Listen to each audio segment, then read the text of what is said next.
ಶರಣ್ಯೇ ತ್ರ್ಯಂಬಕೆ ದೇವಿ ನಾರಾಯಣಿ ನಮೋಸ್ತುತೆ.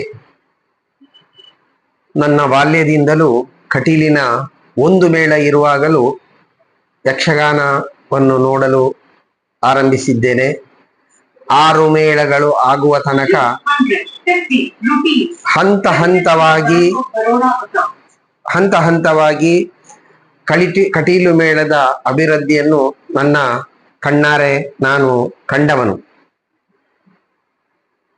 ಮನಸ್ಸಿಗೆ ಸಂತೋಷಗೊಂಡಾಗಲೂ, ಕಷ್ಟ ಬಂದಾಗಲೂ, ಅಭಿವೃದ್ಧಿ ಹೊಂದಿದರು, ನಷ್ಟ ಹೊಂದುವಾಗಲೂ ಕಟೀಲಮ್ಮನಿಗೆ ಹರಕೆಯನ್ನು ಹೇಳಿಕೊಳ್ಳುತ್ತಾ ಯಕ್ಷಗಾನ ರೂಪಿ ಬಯಲಾಟವನ್ನು ದೇವರಿಗೆ ಹರಕೆಯಾಗಿ ಒಪ್ಪಿಸಿ ತಮ್ಮ ಇಷ್ಟಾರ್ಥ ಸಿದ್ಧಿಯನ್ನು ಈಡೇರಿಸಿಕೊಳ್ಳುವುದನ್ನು ನಾನು ಕಣ್ಣಾರೆ ಕಂಡವನು.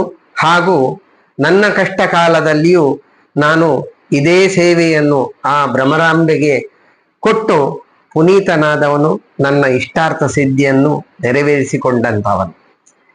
ಈಗ 7ನೇ ಮೇಳ ಆರಂಭವಾಗುವಂತಹ ಒಂದು ಶುಭ ಸಂದರ್ಭ ಒದಗಿ ಬಂದಿದೆ. ಎಲ್ಲಾ ಭಕ್ತರ ಇಷ್ಟವನ್ನು ಈಡೇರಿಸುವವಳು ತಾಯಿ. ತಾಯಿ ಅಂತ ಹೇಳಿದ್ರೆ ಹಾಗೆ, ಆಕೆ ಶರಣಾಗತ ವತ್ಸಲೆ.